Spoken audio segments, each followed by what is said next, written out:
Council. Present and accounted for. Check in.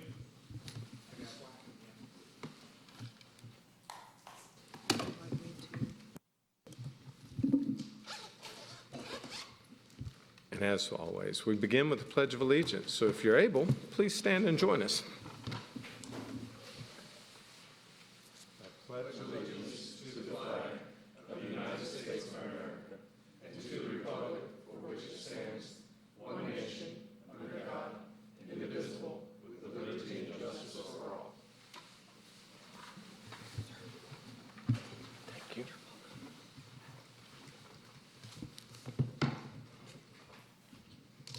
This evening, we have the opportunity, and the first item on our agenda is the Presentations and Proclamations, and we're going to notice the great work that's being done by our Public Works Department here in the city of Alpharetta. Director Sasevich, if you could meet me at the dais. Councilman Dorito, if you would join me as well.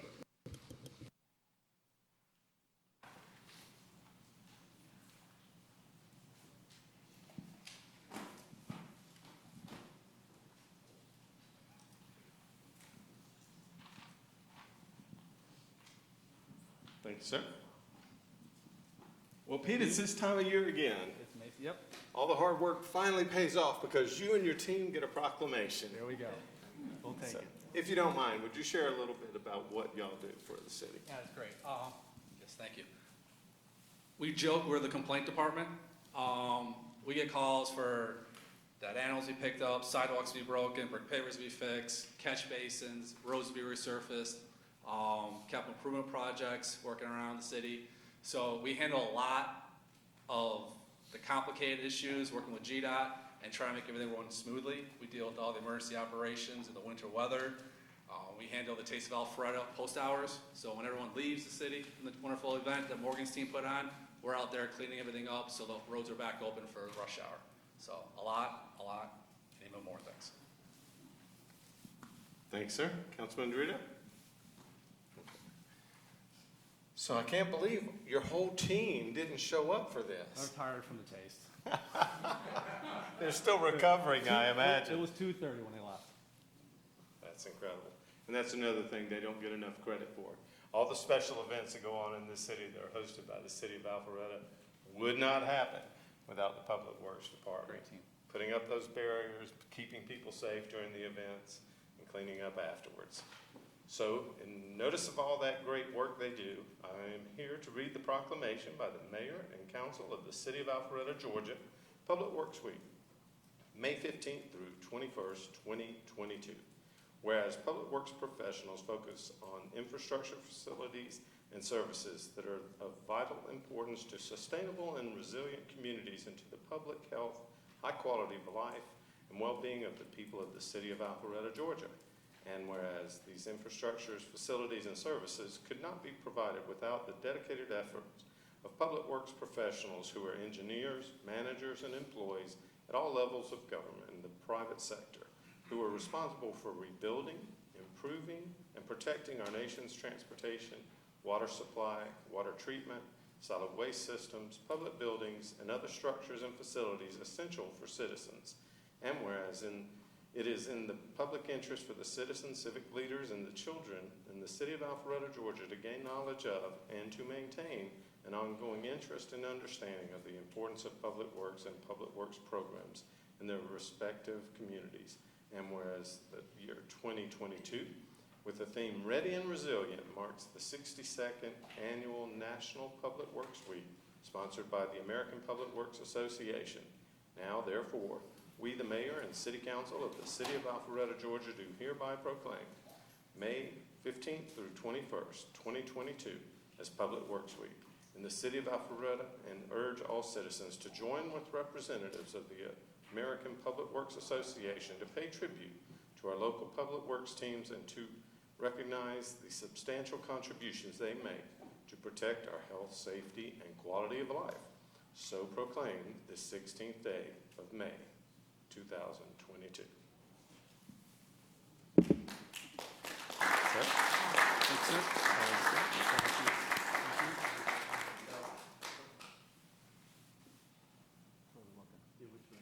Look at him. He's the one that counts. That's for us. Thank you.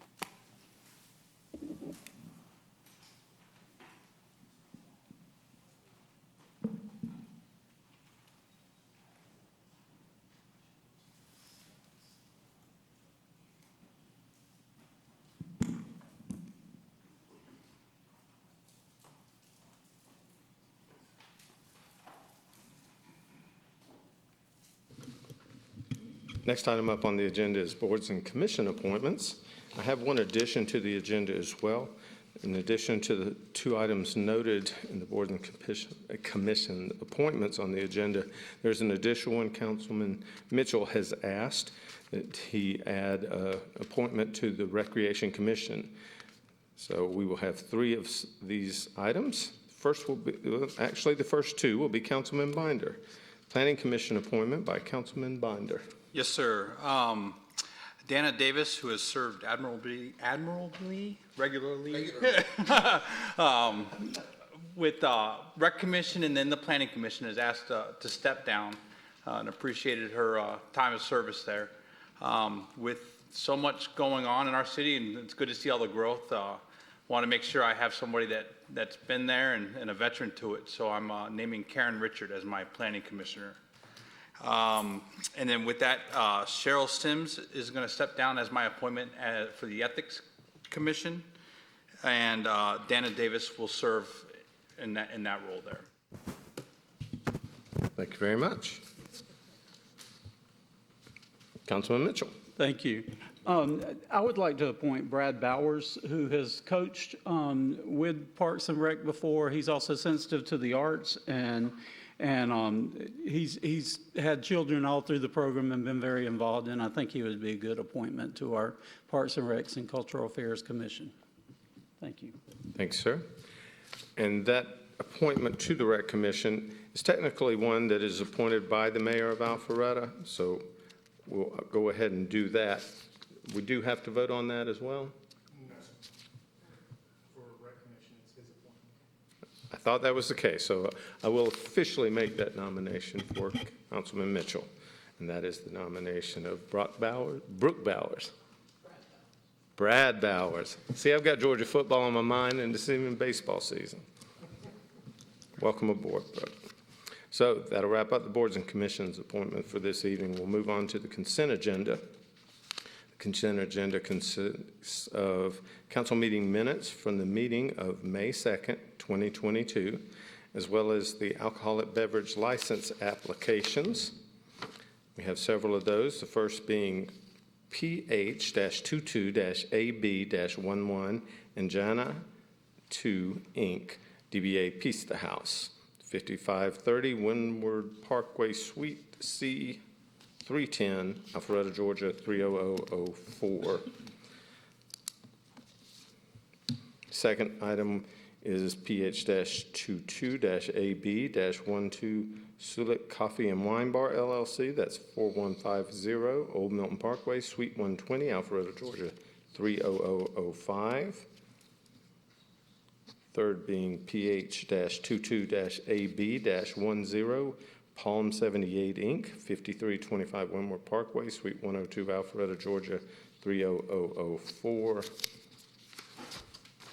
And the other item that was on the consent agenda for alcohol license has been withdrawn by the applicant. That was PH-22-AB-13 Venerita, LLC. That will not be part of the consent agenda this evening, but there will be the financial management report from the month ending March 31st, 2022. Would anybody like to remove anything from the consent agenda this evening? Before I call for a vote, I would just like to note that I want to thank our finance team and working with their liaison, Councilman Binder, to come up with a new dashboard that I think is much clearer for those of us on council. The financial dashboard included in the monthly financial report is a much better thing, I think, for the public and for us as well. So I appreciate the time and effort put into that. All that being said, if you're in favor of approving the consent agenda, please vote yes. Otherwise, vote accordingly.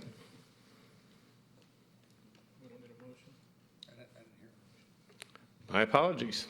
I move to approve the consent agenda. I will second that. We have a motion by Councilman Heights, a second by Mayor Pro Tem Merkel. Now that we have a motion, all those in favor of that motion, please vote yes. Otherwise, vote accordingly, and it does pass unanimously. Thank you, gentlemen. I got a little carried away on that one. Next part of tonight's meeting will be the public hearing, and we do have one public hearing item, but it was deferred.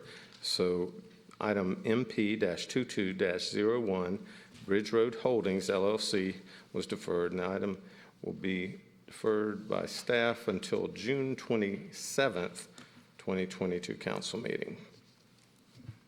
So that will not be heard tonight, and we'll move on to new business. The first item under new business is on-call stormwater pipelining services. Director Sosevich, you have the floor.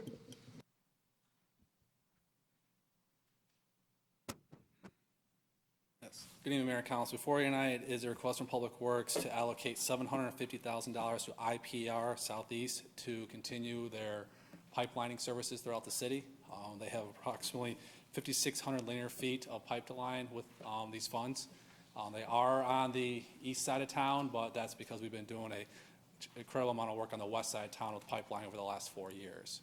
So it's going to be a duration, several months, probably going to take us about 12 months to finish this task order. But if they get done sooner, we'll be back requesting additional funds through the capital budget. Thanks, sir. Any questions from council on this item? Ms. Shapiro, do we have any public comment cards? We do not, sir. But if anyone would like to come forward and speak on the on-call stormwater pipelining services, now is your chance to come forward. Seeing no one, we'll close public comment. Do I have a motion from council? Yes, Mayor. Let me just pull it up on the screen here. Unless somebody has it, wants to You can introduce just it. read it up here on call stormwater pipeline services for $750,000 for IPR. Can you make the motion? You want me to? Yeah, sure. I would like to make a motion, Mr. Mayor, that we approve the on-call stormwater pipelining services with IPR for the price of $750,000. Second? Could we make a friendly amendment to not to exceed that number? Can, it doesn't, it's technicality, but yeah, go ahead. I'll accept that. Yes. Okay. Everyone clear on the motion? All those in favor of the motion to approve the on-call stormwater pipeline services? An amount not to exceed $750,000. Now, please vote yes, otherwise vote no. And it does pass unanimously. Thank you, Mayor and Council. Thank you, Pete. Next item up will be our new city attorney, Ms. Molly S. Wine and Lance Morsell, and they'll be presenting the City of Alpharetta Conflict Waiver Development Authority. Yes, so Mayor and Council members, our office was asked to review this funding arrangement for Tech Alpharetta, but it's for both the city as well as the Development Authority. So there's no ethical or actual conflict at this point. This is just a perceived conflict. The city and the Development Authority's interests are aligned, and in the event that there were some situation to come through where there were an actual conflict where we weren't able to handle it, of course we would at that point inform you and withdraw. But otherwise, this is really merely just a formality, so we'd ask that you approve this waiver so that we can finish out this agreement. Thank you, ma'am. Mr. Morsell, do you have anything to add to that? Okay. Ms. Shapiro, do we have any public comment cards on this item? We do not, sir. But if there's anyone that would like to come forward, speak on the item regarding City of Alpharetta conflict waiver with the Development Authority, now's your chance. Seeing none, we'll close public comment. Do I have a motion from council? Yes, sir, Mr. Mayor. I'd offer a motion tonight to approve the City of Alpharetta conflict waiver with the Development Authority as presented by the city attorney. We have motion by Mayor Pro Tem Merkel to approve the City of Alpharetta conflict waiver agreement with the Development Authority as presented by City Council, or by the city's legal counsel, Ms. Molly S. Wine. And that was motion by Mayor Pro Tem Merkel, second by Councilman Mitchell. Any discussion? All those in favor, please vote yes. Otherwise, vote no. And it does pass unanimously. Third item under new business will be the Tech Alpharetta Agreement Renewal.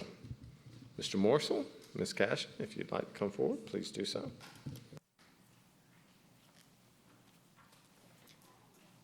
Good evening, Mayor and Council. Before you tonight is the annual intergovernmental agreement between the Development Authority and the city for funding, partial funding of Tech Alpharetta. The next steps will be, if approved, it will go before the Development Authority to also enter the intergovernmental agreement and execute an MOU. Happy to answer any questions. I also have Ms. Karen Cashin, Tech Alpharetta CEO, to give you a quick update on current metrics for the incubator. Karen? Good evening, Mr. Mayor, City Council. Good to see you all again. Our chairman of the board, Philippe Smokal, had intended to be here tonight, sends his deepest regrets. He had an unexpected child care issue and needed to stay home with his young children. My fault, our vice chairman, Paul Nagrowski, has every intent of being here this evening, but when I looked at the agenda the other day, it looked so long, I told him, oh, you don't need to be here until 7 o'clock. So it's not his fault when he gets in here late. With that being said, I had submitted our slide deck. I spoke with you all a few months ago, so I'll try to keep it short tonight. But the purpose of tonight's presentation, as Lance mentioned, is to request that the city consider renewing the funding, partial funding of Tech Alpharetta for the upcoming city fiscal year. We appreciate our strong relationship with the city, our partnership, and the city's ongoing support. We're continuing to make great headway in our efforts to continue to work in the tech economic development sector to grow new jobs and new technology companies for the city of Alpharetta. So I just wanted to share a few highlights with you that I've updated since the last time I was here. We currently have 41 tech startups incubating at our Tech Alpharetta Innovation Center across all industry verticals. 19 have graduated from our incubator since 2015. 2 have already graduated this year. And overall, just those 19 companies, of those 19 companies, those that have remained in Alpharetta, which are the majority, have created 950 new tech and service industry jobs for the city of Alpharetta and 1,870 new jobs total for the state of Georgia. So we're having a significant positive impact both on the city and on the region by growing these new companies and new jobs. And just to highlight that further, on this slide, you can see the current startup members of our center and our graduates that are currently hiring. So we have 6, 7 of them today that are currently hiring, and that is not uncommon at all. So that jobs development number is going to continue to increase as our companies continue to grow and hire. As I said, so we're helping to also work to attract tech companies to the city and retain existing companies in the city through the ecosystem, the thriving tech ecosystem that we've helped to create and that we continue to support with our events that are focused on technology executives. We've had 12 events year to date, already serving nearly 400 tech execs. I mentioned the incubator already, and our board continues to be highly engaged and has been working this year to implement the new strategic plan that we created at the end of 2021. And having that thriving tech ecosystem and the opportunities for engagement by area tech companies can not only help with retaining those companies because their employees have a way to be engaged in this tech ecosystem, but it can also attract more tech companies that are attracted to the fact that we have nearly 700 tech companies already in the city and a thriving and successful tech startup incubator. When it comes to recruiting and retention of tech companies, we've been actively engaged in that as well.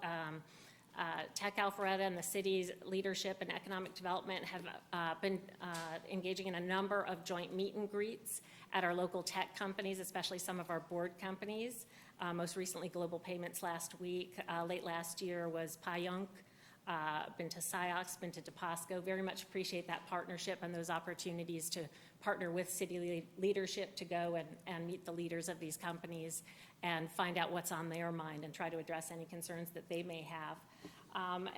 We've had a number of other areas of joint collaboration with the City of Alpharetta year to date, thanks to our strong partnership with the Economic Development team. We've hosted Georgia's Economic Development, the State of Georgia's Economic Development, some of their team members at our center, the Metro Atlanta Chamber for a visit to our center and pitches for some of our startups.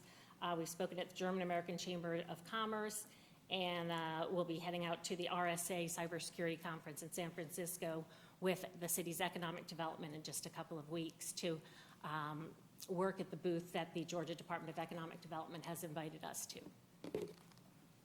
Feel free to stop me at any time if you guys have questions too. And we're continuing to work to help attract, retain, and grow skilled tech workforce for this city.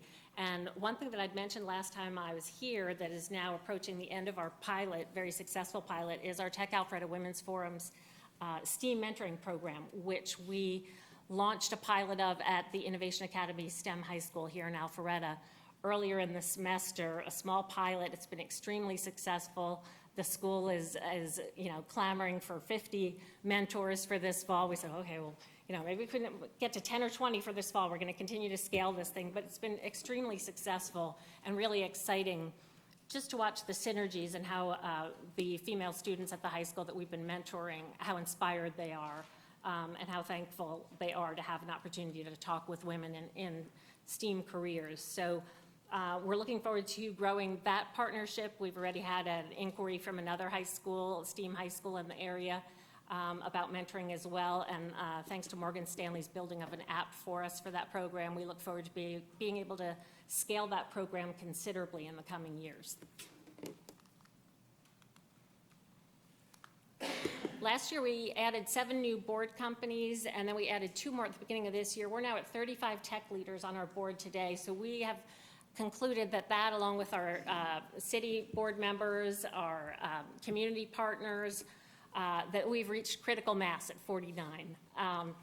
We wanted to ensure that there's so many technology companies in this city, which is a wonderful problem to have, if you can even call it a problem, that we wanted to make sure that we had a well-balanced perspective from the small, mid-market, and enterprise companies in the area. And we feel like we're there, but never say never. If we get some more good ones growing here or moving here, we'll probably consider adding those as well. But we have a fantastic group. You can see on this slide the companies we've most recently added. Tech verticals represented on our board are all the major tech verticals and the ones that we see the most of here in the city of Alpharetta, including fintech, healthcare, gaming and lottery, logistics, software, transportation. Now we have biotech, having added Pfizer, and EV. And from the last time that I came before you all, we're still in a fantastic position. We were at 34 then, we're at 35 now. 49% of our board consists of women and persons of color, which is a priority for us as well, and something that we work very hard to ensure we have good balance to hear from a variety of perspectives on our board. And we have strong market representation with 19 enterprise, 9 mid-market, and 9 emerging sized companies on our board. A couple of quick highlights here.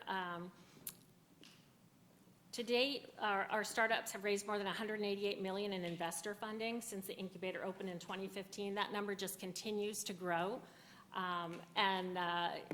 Sometimes the startups are so busy, they forget to even mention to us that they've been funded, and we'll hear it from them in passing that they received $2 million in funding 6 months ago, and we'll say, why didn't you tell us? We're trying to keep track of this stuff. So it's great to hear that they're having such success with the investor funding, and I'm happy to report that the investors often now seek us out for introductions, which is a big change from the early days where I spent a lot of time in Atlanta shaking hands and trying to convince them to come out to Alpharetta.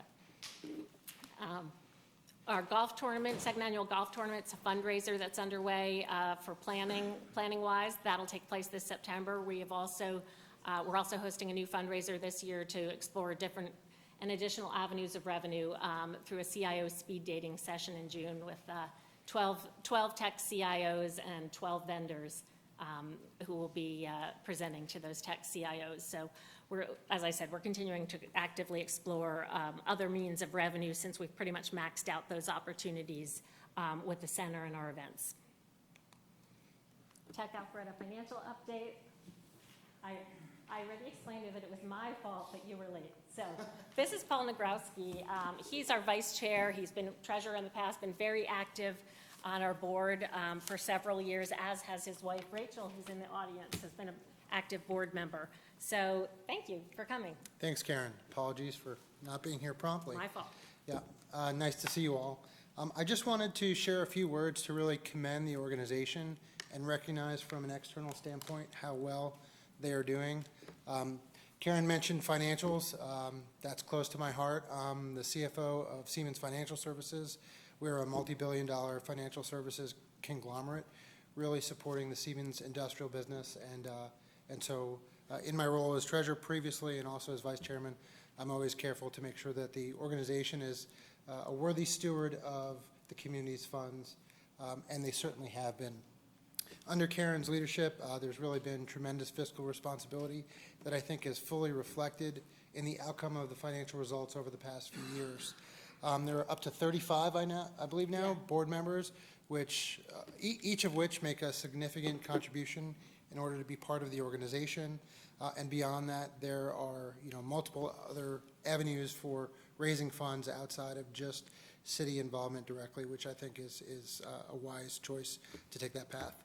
I wanted to also speak briefly about the impact on the community. Karen mentioned my wife. My wife has chosen to be a mentor for students at the STEM Academy. There's a program that the Women's Forum runs, really to partner directly with the school, partner women, or probably anyone in the tech community with students who have those type aspirations. She has found it to be both meaningful and impactful personally for her as well as for the students, so I think that's great.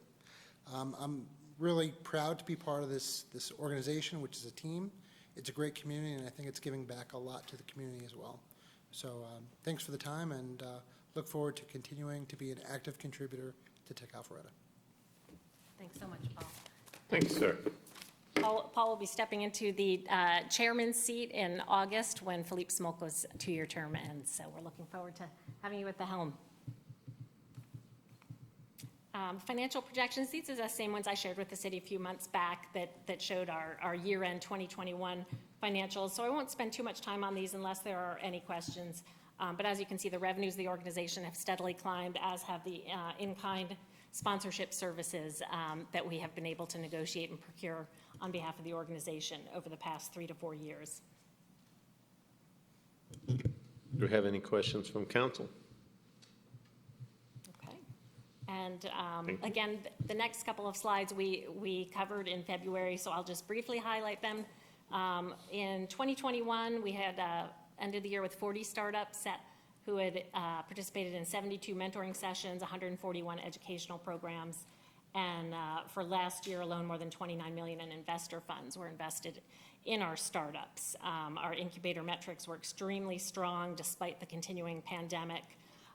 While we lost a few companies last year, they were primarily companies that were some of the weaker companies over at the center, so the pandemic simply accelerated their demise.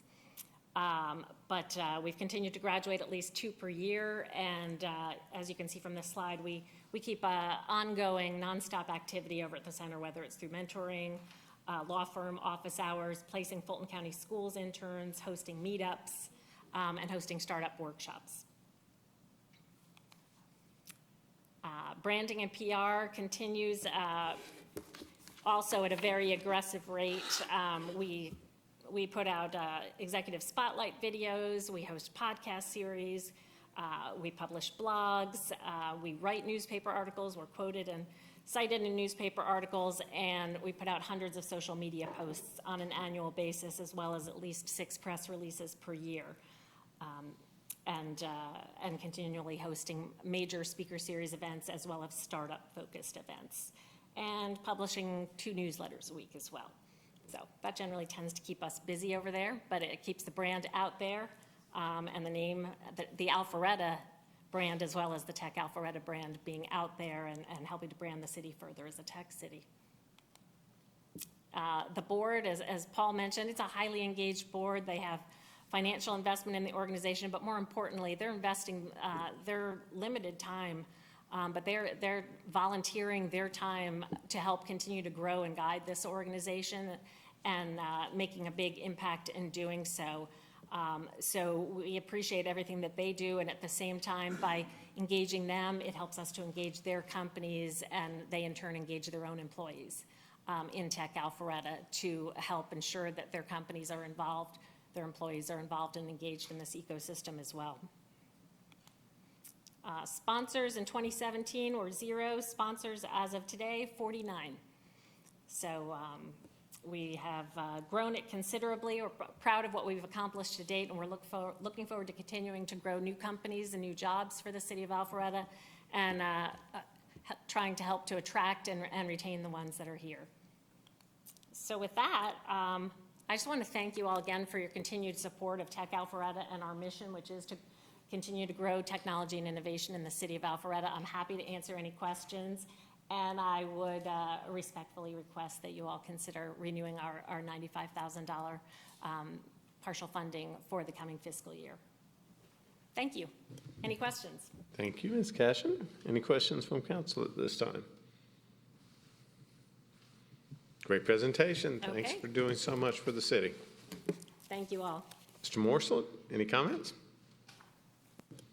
Thank you, Mayor and Council. Just that in my time in Alpharetta so far, Tech Alpharetta has been an amazing partner and further legitimize our standing as Technology City of the South.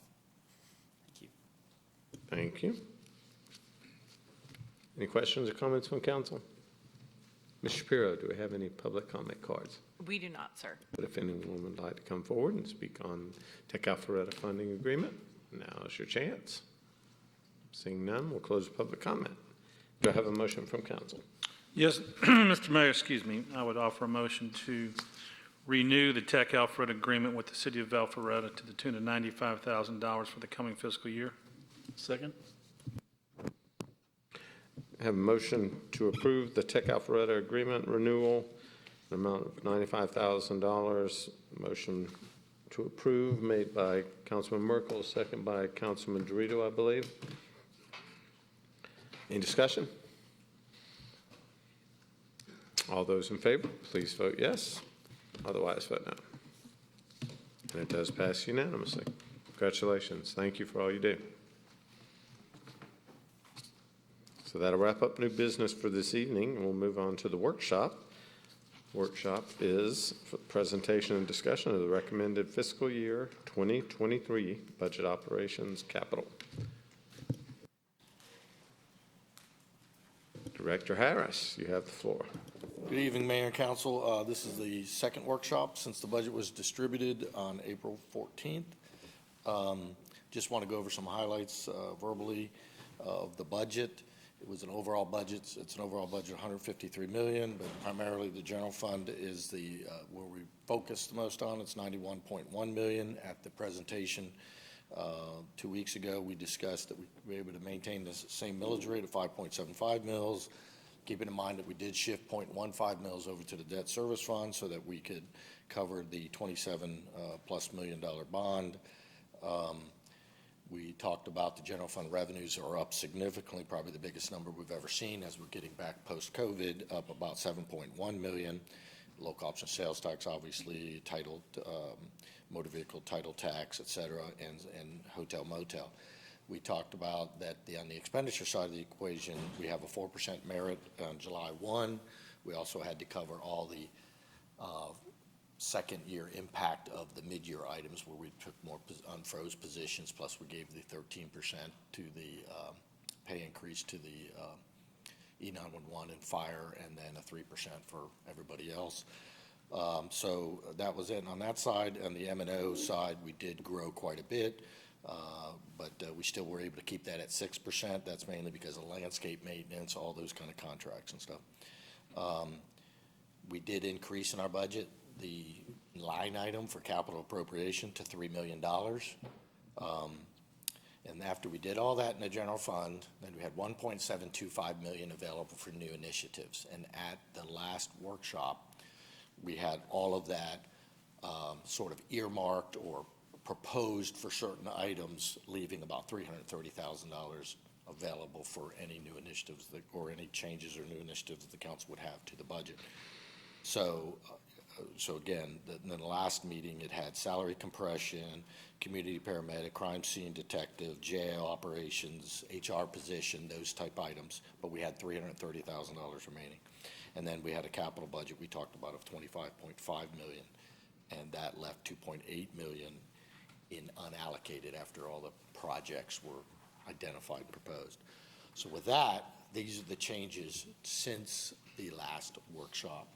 So as I mentioned, we had $330,000 sitting in the general funds, base budget, revenues over expenses, and then after the salary compression and those initiatives that took up the majority of, there's 330 left. So the jail operations were amended slightly down from 200,000 to 95.5 based on the number of people that we believe we're going to have there every single night and the $50 charge we think the county's going to charge us. So then we added the police officers, 4 FTEs for downtown, and then we put the dollars in for the SWAT training, tactical negotiator instructor training, and crisis negotiator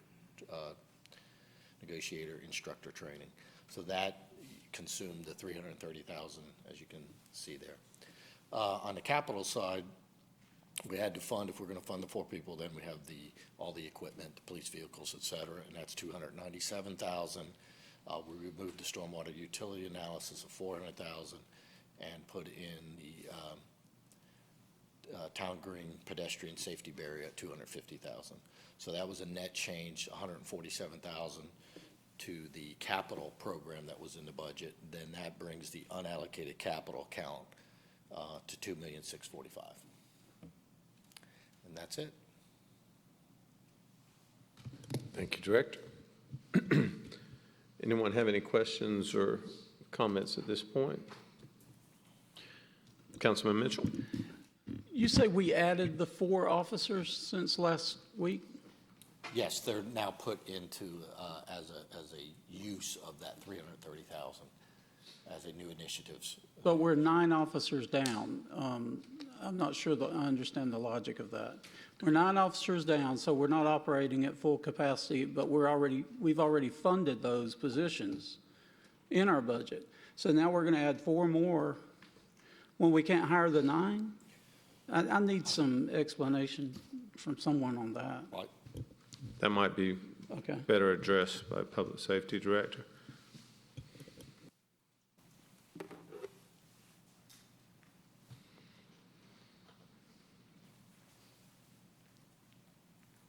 Good evening. Definitely a logical question. Yeah, we are down. We're not planning on staying down. We just in the last 2 weeks have made 5 offers, so we're getting that number down. We're going to continue probably to battle this long term. However, wherever we are staffing, that doesn't negate the need for us to plan to try to be able to have a downtown presence. These 4 officers are for a downtown constant presence. And so, from my vantage point, we've got a plan on being able to staff appropriately to cover the city, which it now includes downtown. We've not had that the last couple of years. So we will continue to work to try to get fully staffed. That will always be the goal, obviously. And it's a little bit of apples and oranges. You're right now we are down, so it seems like a moot point. But the goal is to get back to staffing levels where they need to be and to be able to also cover downtown. So this is, a long-term goal, obviously. But clearly, we won't be hiring these 4, come July 1st because we still have gaps to fill. So how long do you think it'll take, and how long have we been down 9? Well, we had a recent rash of people leaving to go to other professions, things like that. So I'm not going to be Pollyannish here. This is a challenge for law enforcement in general, so I can't guarantee or promise anything. But what I can tell you is that our goal will always be to be fully staffed. And like I said, just in the last 2 weeks, we've made 5 offers. So we're going to be, barring something happening, hiring 5 more people. We've got 7 more testing Wednesday. So hopefully, by the end of the summer, I'd like for us to be close. That's my goal. But obviously I can't promise that because it's a different environment right now when it comes to hiring law enforcement. But, you know, I have to look at trying to get a staff, but at the same time, look at making sure that when we are staffed, we have the manpower to appropriately cover the city. And right now, we have somewhat of a gap with that as far as being able to give downtown what it needs, in my opinion. But am I correct in saying that this was not something that you initiated initially? Oh, no. If you'll remember, 2 years ago, I actually asked for 4 officers for downtown. When downtown started being built and coming up at a staff retreat, I actually asked and requested for 4. We weren't able to do it at that time, but I've been asking for 4 officers for downtown for 2 years. Okay. Yes. And how long will it take to train the officers should the fire 5? It depends. If we hire non-certified officers, they have to go to the academy. You're looking at 9 months. If we hire certified, like we hired 2 last week, you know, you get them through field training, you know, 4, 5, 6 weeks, 10 weeks possibly. So it just depends on whether they're certified or not certified. Not certified takes a lot longer. If they have experience and are certified, that's a much quicker turnaround. Okay. Thank you. Councilman Biden? Chief, since you're up there, approximately the turnover, how's the turnover going for new officer hires? Is it higher than maybe some of our more established, you know, maybe the job didn't fit? I don't have the numbers off the top of my head. I can just tell you anecdotally some things that happened recently. Like we've had a new hire leave and realize this profession is not for me. That was fairly new, and that does happen sometimes. They get in, they get to work and realize I don't want to do this. My family, this is harder than we thought. That kind of thing. Honestly, most of what we've lost are folks that have been here a little while that are, I want to get out of the profession. I want to go make more money and have a better schedule, be with my family, things like that. On top of the environment nationally with law enforcement, some of the struggles we're having. So again, that's anecdotal. I can get you some actual data on that, but that's typically what we're seeing. We're not seeing people leave to go to other agencies, which would be more of a concern. It's a concern as it is, but we're seeing people honestly getting out of the profession, some moving out of state, things like that. So that's kind of where we are with that. And do we have an internship program? Like I know a couple kids around the neighborhood that they want to become police officers. They're now in their first or second year of undergrad. Right. So number one, we have a couple things. Number one, we have an Explorers program. And like right now, we have 2 identified folks, a female and a male, that want to come to work for us. One will graduate from college and be certified from North Georgia. Hopefully, she'll start with us in the next few months. We have another one that's just graduated from high school. But part of the Explorers is to get them prepared and ready to come to work for us. We also are working on a program for folks like what you're talking about to get them in an internship. We have had internships in the past, and we are certainly open to that. If anybody has an interest in that, we will more than be happy to have them come in and do a full-time internship, part-time, whatever that may be. We want to expose as many potential candidates as possible to what we do, obviously. I know my friends with engineering degrees at the time when I was undergrad, they'd have maybe a co-op for the year, and then the company would know, hey, this is somebody that we want to keep around, and absolutely. They would have paid co-ops or maybe even scholarships we on there. We are open to whatever we can do in those areas, absolutely. I would love to see that, working with HR to see what there is available with these guys, these kids that want to do it. No doubt. Going on the 4 police officers, I appreciate you bringing up the point that you have been asking about it. We've had our other districts, North Point and Avalon. I've been to Avalon a few times as the weather's been getting nicer, and I called you today to say, hey, I've noticed there's been a good police presence, but I imagined it wasn't all on-duty officers. Right. Can you talk a little bit about the levels of what they have, from security officers to off-duty to patrol? So Avalon, yes, you are correct. Especially on the weekends when it's very busy, you see a lot of officers there. So Avalon itself, they hire on Friday and Saturday nights 2 off-duty officers to come work. So these are, just to make sure I explain and everybody understands, these are not on-duty patrol officers. They are off-duty.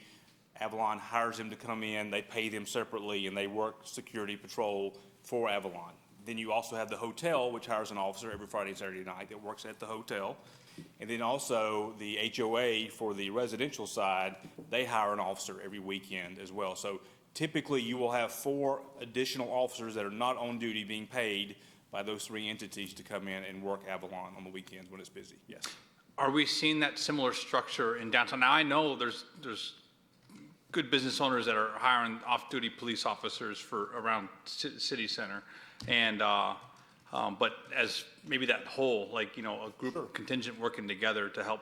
And we would love Add that. a I mean, yes, presence. we have two currently right now that hire officers downtown, restaurants that hire officers downtown on the weekends again, because that's when it's busy. You know, we've had talk about the possibility of maybe having you know, hopefully there's going to be a downtown business district maybe, and if they would be willing to come together and also hire an officer too, kind of like Avalon does on the weekends. You know, I want to make sure we have coverage as much as we can, 24 hours a day, 7 days a week, but you've all seen downtown on Thursday, Friday, and Saturday night. It's a madhouse. And so the more officers we can get in uniform down there, the better. So that would be a huge asset for us long-term if we could get some other businesses to help bring in off-duty officers as well, no doubt. I'm a big believer that it's got to be, on a lot of things, multi-pronged Team approach, team effort. So, and as long as you've been asking for 4 officers, I know I've been begging and pleading for a development authority or a business district. I would love to see that get some wheels on it. I know we've been talking and we've had a rough 2 years planning on that, but I'd be happy to help any way possible to spearhead that, to get that going, because we get calls on maintenance issues, parking garages, what would they like to see in the town green, and I think it would be great to have a pass-through vehicle for the business owners to help pull their money together. So I don't know on that, just more of a comment. On that topic specifically, Director Cook, would you like to?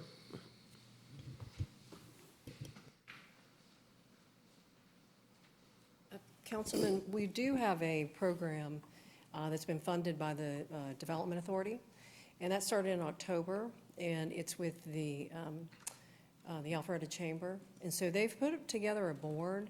It's pretty early. They started in October. So they're still having meetings, and that is our hope, that they, you know, are able to put together more events, and they are coming up with more events, and they're, you know, becoming stronger. So as that board meets, I think she has 5 on that board. That's something that we hope that they do become more empowered, collect more funds from the downtown businesses, and come up with additional programming. I do think that their focus now is for events. They have a lot of different events that they're coming up with for downtown, as well as they're putting in what's called downtown liaisons. It's volunteers that will help people that are visiting on the weekends, and you know, with the website that they've put together, they're doing a lot of marketing. So it is our hope that they actually grow and you know, provide more services for the downtown.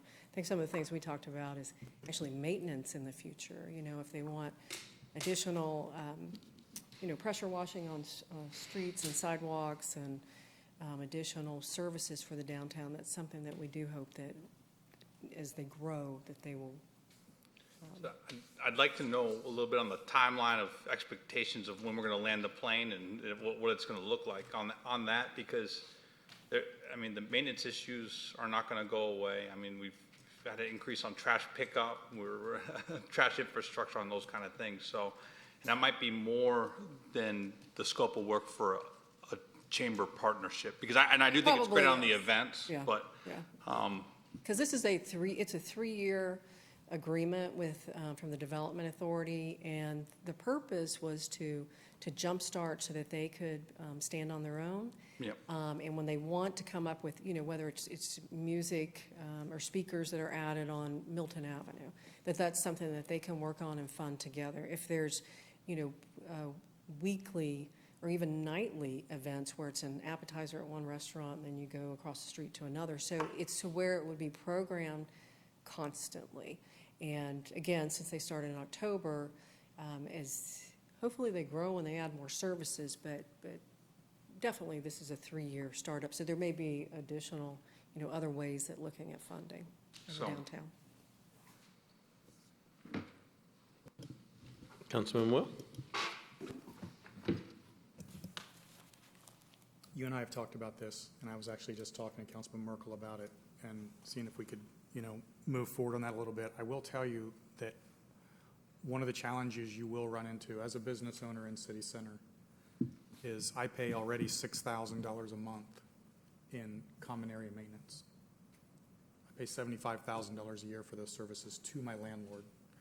And I pay another $20,000 a year to have an officer and I pay another $15,000 for a private security person.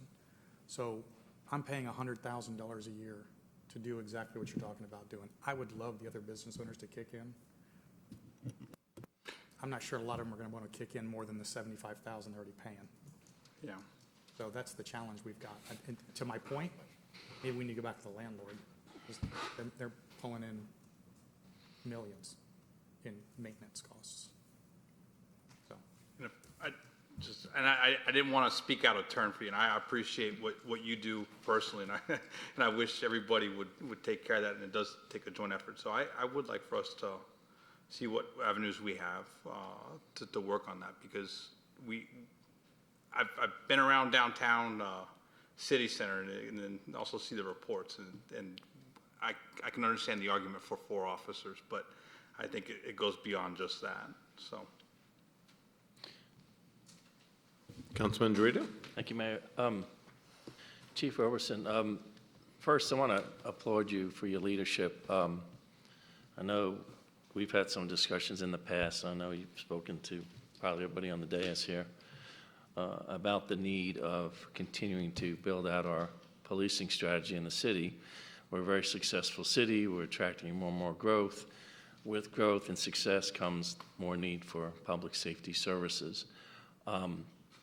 I know you initially, for this budget cycle, asked for 8 full-time police officers to be added to the budget. And I did have discussions just today with the city administrator about that and asked that question, and understand that, you know, we have 9 open positions we need to fill currently, and we may approve the additional 4. So the likelihood of us filling, you know, all those positions within the next 6 months, I'd like to revisit those additional 4 spots in the mid-year budget cycle. Because I'm a big believer in that we do need to bolster up our police resources. After speaking with Chief Roberson about some of the, you know, the things I see, I mean, we all go to City Center, we all go to Avalon, and I will tell you, Chief, I don't know if we just recently bolstered up the police in Avalon, but I was there for several weeks during I would guess, the prom season, and I was a little bit appalled at some of the groups of teenagers roaming the streets there, and some in vehicles blasting stereos and music and, you know, revving their engines and stuff. And meanwhile, you have, you know, all these other residents and visitors of the city coming in to try to enjoy dinner and what have you, or the concert on Friday evening. And I've never seen that at Avalon, and I thought part of the problem was that they have their own security. It's private property, so it's not really a city responsibility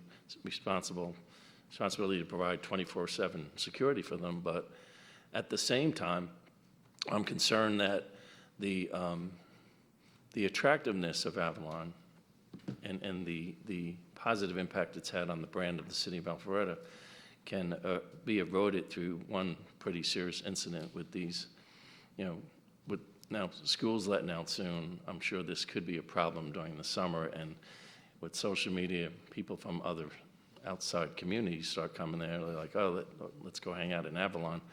And so I do think we need a city police presence there, at least on the weekends or maybe in weeknights during the summer, just to make sure we don't let that thing get out of control. And I've just experienced it myself, and I'm just pointing that out to you.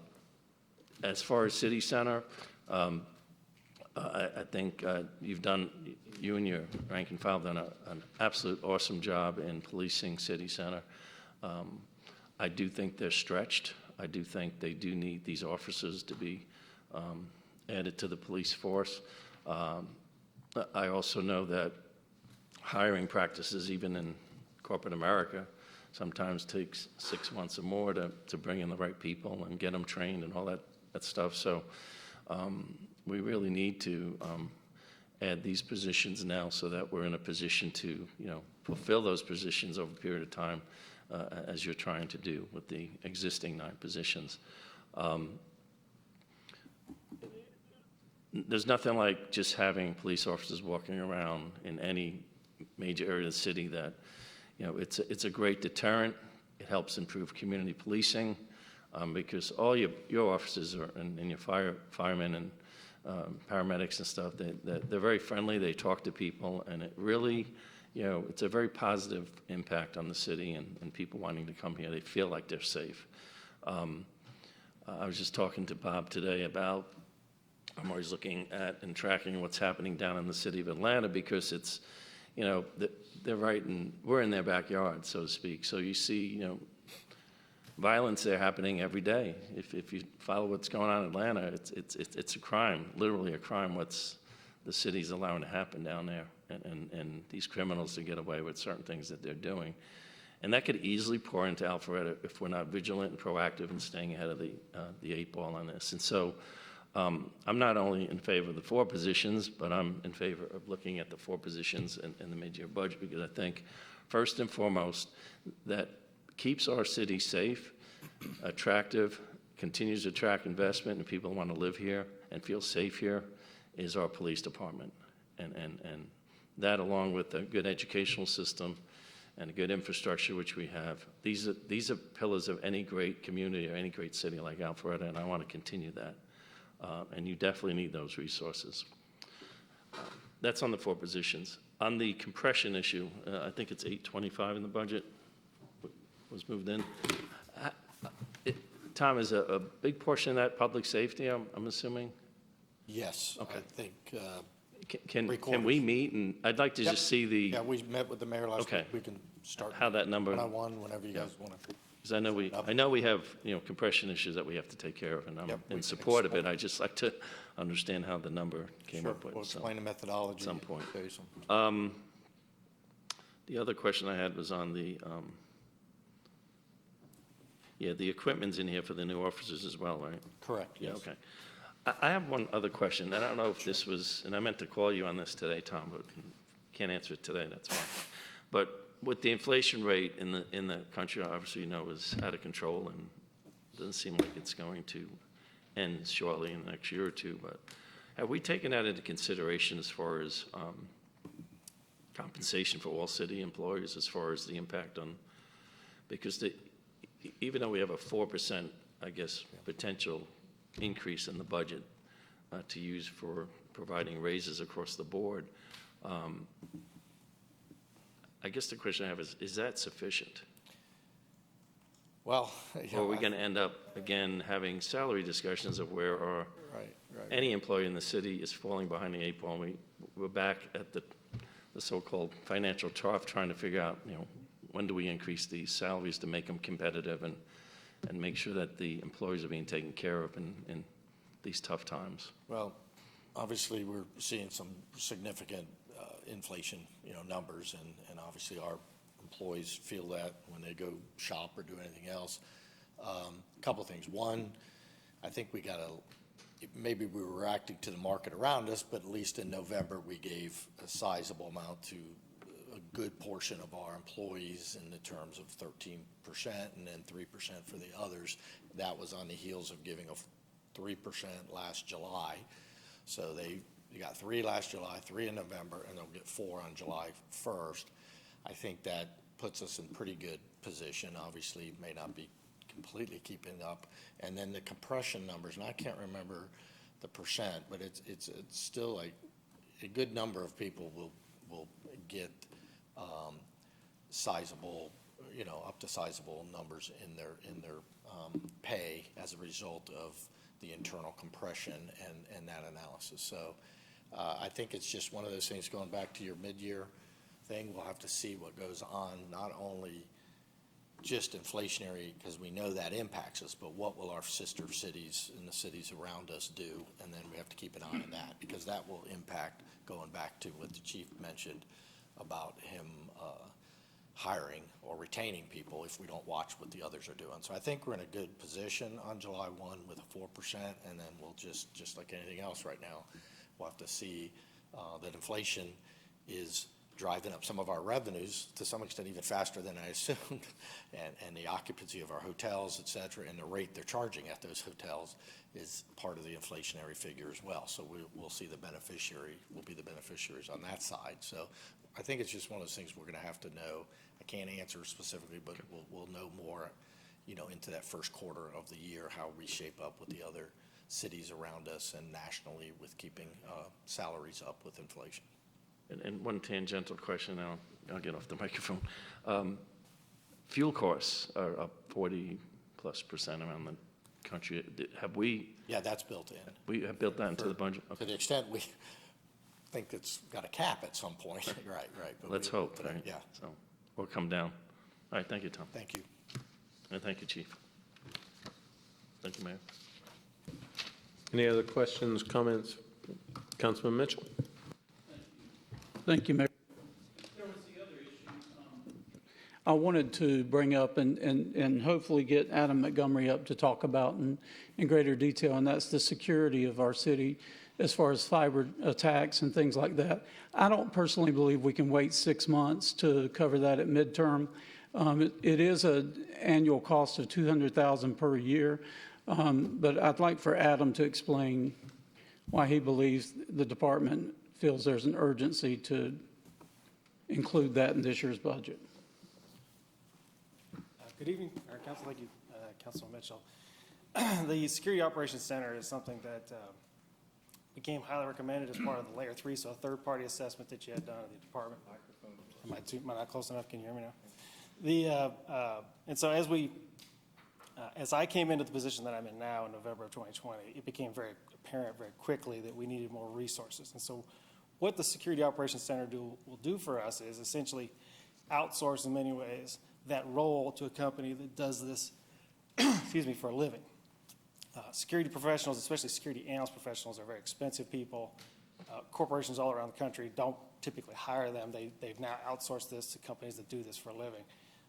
We're hoping to get two benefits out of this. One is we have systems today that ingest all of our logs, try to alert us internally when things happen. But those systems are sort of limited to what the the application is doing. And so this will now put those logs into a system that is getting logs from all over the country, potentially all over the world. So the issues they're going to see from us, they will have likely already seen from another organization. And so there's a software component that the company will provide for us as they correlate all of these logs together, and then raise it up to that security level analyst person that will then be able to look at all of these and correlate alerts together to say, is this a real attack? Is this just noise? Is this just abnormal? And from there, then come to us to say, okay, we now have a high probability of an event that has occurred here, and we need you to take action. And so there's this model there where we are able to leverage what they're doing in a high level that we just can't accomplish in the size department that we have today. And so that's what our hope is as far as the two sort of features of a security operations center that we're hoping to get at today. Any other questions? Or? Councilman Hypes? I heard you say this would be outsourced to a third-party vendor. That's correct. What type of contract would you be looking at in terms of year to year or locked price for 5 years? How do you project and control pricing for a vendor of this nature? Right. So I think this is an evolving field. In fact, we call it SOC on the thing. If we go out now and you start talking to vendors, they've now moved on to another name. Managed detection and response is likely the product that we would actually buy. And it's SOC as a service, if you will. Some large corporations started SOCs because they had the resources to do that. They very quickly. Excuse me. I'm sorry. I don't have any idea what a SOC is. SOC is a security operations center. My Thank you. Yeah. Okay. I wasn't looking at that. So a security operations center as a service is what we would be buying. And so it would be a service level contract we would buy, likely try to buy year to year, at least initially. We want to make sure that we have a good relationship with this company. Obviously, they're going to be looking at all of our logs, all the things. We want to make sure that this is the right company. So I think the first year we want to make sure that we're probably just going to do a 1 year and then look beyond that if we feel like we're in the right place. As I said, you're seeing a lot of consolidation in this field. There were a lot of security companies that came out, cybersecurity companies that came out of the field 5 years ago. You're seeing them being gobbled up now. And so that's why I suspect will happen. And as a follow-up question, if this was outsourced, would there be a corresponding savings to the city of an expense that we're currently incurring? I think, Is it in addition to, or obviously it's going to be an increase overall, but are we going to have a cost savings because somebody else is taking care of it?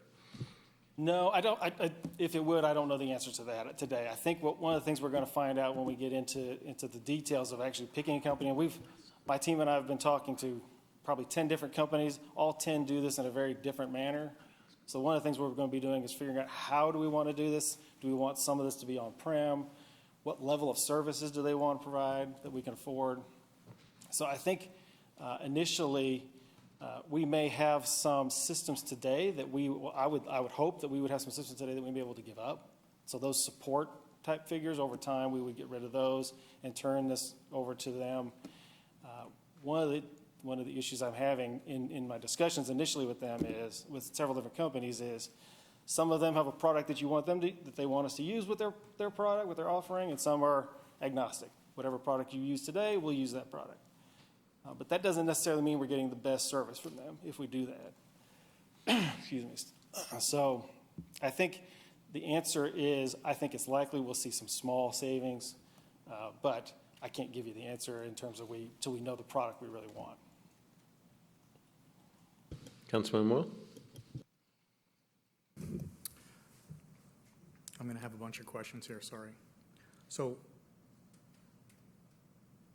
first of all, it sounds like from what you're telling us, we haven't picked a product or a service or a program that we're going to use. We're just saying in general, $200,000 and we're going to try to get something done. So the number came from the Layer 3 assessment. Okay. This is a product offering that they have as well. And so in our conversation with them, that was the number they provided. When you talk about connecting to all of our internal systems, that to me says implementation costs.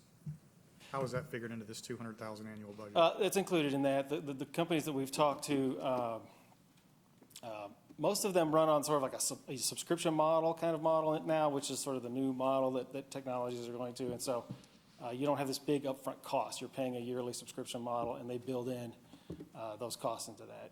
So you think the implementation costs would be covered? Mm-hmm.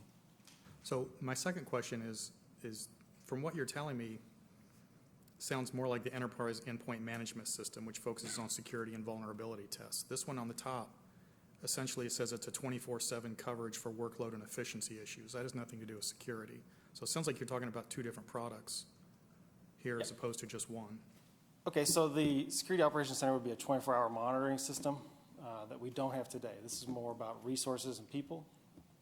And so, like I said, part of the process is us sending our logs and all of our data into them so that they can parse through it and use the machine learning and algorithms that they use to find issues. It then goes up to this internal to them security professional that will be assigned to us, that we will have regular meetings with, and they'll then make a determination, is this something that needs to be alerted to us that we need to take some action on?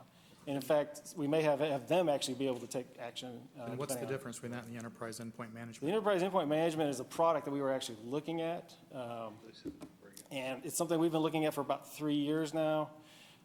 We have a number of different tools today to manage our laptops, phones, that kind of thing. And we also have products that do vulnerability scanning internally. So this is a product that would sort of merge that into one single pane of glass. How is that different than what the SOC is going to do? So because the SOC is more about resources and people. It's really about us outsourcing to a 24-hour monitoring service that's going to provide that intelligence, help us better figure out what's noise and what's not. Do we still The need the endpoint management is more of a system that we would implement and use internally.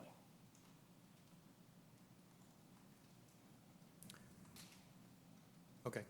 I don't understand the difference. So let's see if I can say it another way. The endpoint management system is really designed around managing the devices that we have here. Are they vulnerable? Who has access to them? How do we make sure that they're staying up to date, patching, security-wise? Like I said, the Security Operations Center is more centered around us having a third-party outfit that can then monitor our stuff 24 hours a day and make analysis on that and provide that analysis to us. Okay, last question, I promise. So we don't have actual dollar amounts given to us on what these things will cost right now. We're just talking about a general budget number. Yes, the number was provided by a vendor, and in talking to other vendors, I think it's a good number. Okay, all right, thank you. Councilman Heights? There was an entertaining commercial about 5 or 6 years ago for a home security system. And they say, well, we monitor, we don't protect. You remember the commercial. And so I'm hearing Security Operations Center does 24/7 monitoring. Does it provide any security? Does it provide any prevention? Or does it provide only data for analysis? Depends on the service you're buying. For $200,000, what does it provide? We haven't gotten that far down the road. We know we will get the monitoring part of that. So when, Once just we like get just like the commercial, there's a burglar in your home. You should know about that. But, that's my job, that's my team's job, right, is to make the determination as we go. But this To is- elevate up, they'll be calling us to say, hey, this is an event that is occurring. We get a significant amount of noise right now from things that we see things, and we don't have the capabilities today to do that correlation, right? So one of the things that we're hoping to get is a baseline. They'll come in and do a baseline of what's normal. Yeah. I think what you're hearing from some of the council members up here is connecting the dots between this monitoring and actual prevention. And I don't want to speak for anybody else, but that's what I'm hearing. This is not a preventative measure as a SOC. There are companies that provide other layers of service that we may have an interest in that we'd likely have to come back for, but that will provide some functionality. Again, this is sort of unfortunately, it's not an apples to apples amongst all the vendors. We have to really sort of pick and choose what fits us. If my end goal as a budget priority was to secure our data, this part of it monitors the data, and there's more to it to keep the data secure. Absolutely. Yeah. We do defense in depth is a methodology that we use, meaning multiple layers of things. So this would be one of those layers. Yeah, and I may have some questions for you offline, but you've given me a good framework to understand what this is about. Thank you. And I was going to suggest that it's probably a good idea, given the depth and the sensitivity, because there's only so much he's willing to say in public, that anybody who has questions regarding this topic, go ahead and ask them now. But it's probably worth having a meeting. I'd like to know more in depth as well. So before we have our next hearing about this, that's okay. Any other questions about this specifically? I'm just curious, being new to the council, do we have any sort of insurance policy or something that covers? We do. We do have cybersecurity. Okay, And they have Cyber- requirements as well. okay. Thank you. Would this help our rates? It's something they probably would want us to move towards to some extent, But will they charge us less for it? No, I think that whole industry keeps rising. It's The going cost- to become the minimum you have to do, right? Yeah. Okay, thank you, gentlemen. Councilman Binder? Sir, Mr. Mayor, this is more of a cleanup item, not any of the changes, but I was looking at my notes from last year for May, and Margine Way, I don't know if you remember, we had residents from Lily Garden, I believe, and then Margine Way, both saying that they would not like us to look at extensions on each one of their neighborhoods. And at the time, Margine Way was on the budget, and I said, hey, what can we do to get rid of this? Because it sounded like at the time, and it's a new council now, so I respect that we were in agreement with what the residents wanted, and to kill off or eliminate those projects. I did not see Lily Garden in there. I see Margine in there. If I'd like to approach the council, the consensus of the council to say, A, can we remove it? Or B, can we at least document that residents came in at a certain, last year sometime, and there was consensus of council to kill it? Because we all get emails saying, oh, it's still here, what's going on? And I just don't want to have a misunderstanding again, so. Right, and I appreciate you bringing this up. I know you had reached out to me earlier. Quite frankly, I had overlooked the fact that it was still on the unfunded. And so I'm supportive of just taking that off completely. I mean, we have a design for the park. The farmhouse part precludes it from occurring anyway, but that's certainly a discussion for council. If anybody has any objections to removing it, speak now or you've got a few more weeks. Councilman Hypes? I don't object per se, but I don't know what the hurry is until we see Innovation Academy fully operational with all the students there and the impact that has on our town. It's on the unfunded list. Nobody's making any moves to bring it off the shelf. That's my terminology. On the other hand, not objecting to it, there's nothing that prevents a future council from just bringing it back up if they choose to do so. So, you know, if for appearance sake, and if it makes people sleep better over on Margene Way, I mean, I don't object to it coming off, but I wouldn't want to give anybody the wrong impression that a future council sometime down the road, 5, 10 years from now, looks at the impact of the school and says, you know, we could use that road as part of our grid system there if it's still available. I don't think it precludes that. No, there's nothing we can do to obligate future councils. I think if the sense of this council is we have no intention of doing it, I have no objection to pulling it off. Yeah.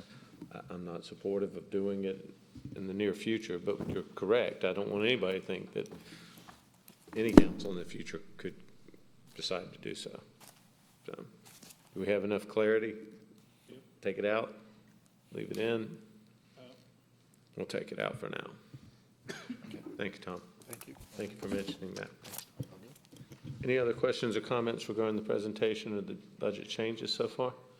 Just as liaison, I do want to give my thanks to council for working so hard, and it's been, I don't want to say anything yet because we're still going on the vote, but just the level of communication to Tom and everything to make it a pretty smooth process, and with the new council dynamics and everything. So I know I gave my kudos to staff and everybody working hard with the mayor to get that first step, but just appreciate y'all being open and communicating what you want to see change. So it's been nice.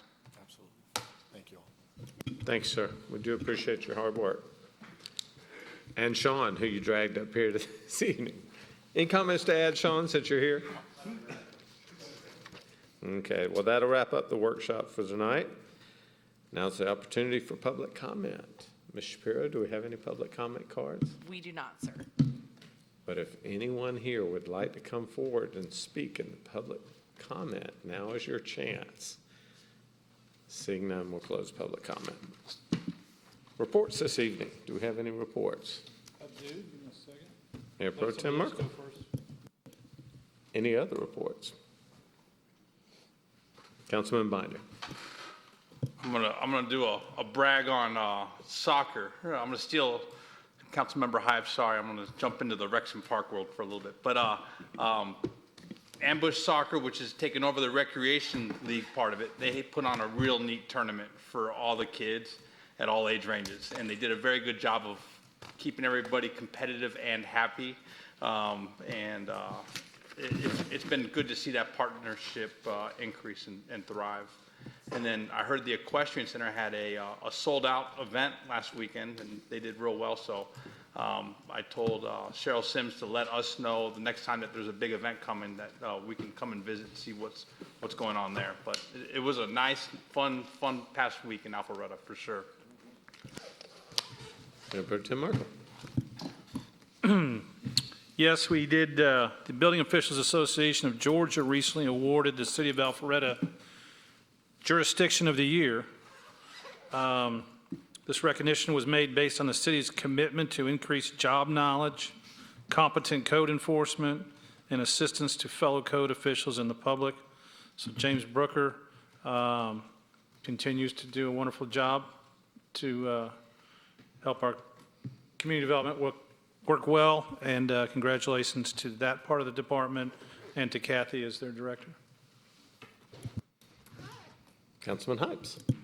Thank you, Mr. Mayor. Alpharetta has lots of event programming and a couple of marquee events and Taste of Alpharetta. I just want to thank Morgan and his department and Public Works and Public Safety team effort, and it was an amazingly great evening. Heard all kinds of positive feedback. Understand from Director Rogers, we had over 40,000 guests in our downtown, soaking up the sun and the entertainment and the food. So it was extremely well run, extremely well received, and the result of a lot of hard work and planning. So thank you. Any other reports this evening? Seeing no more reports, then I have the exciting opportunity to call for a motion to adjourn it to executive session. Man, I stoked, and I'm ready to go. Let's do this.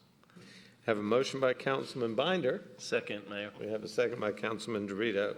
That is to adjourn into executive session. All those in favor, please vote yes. Otherwise, vote no. We're still discussing.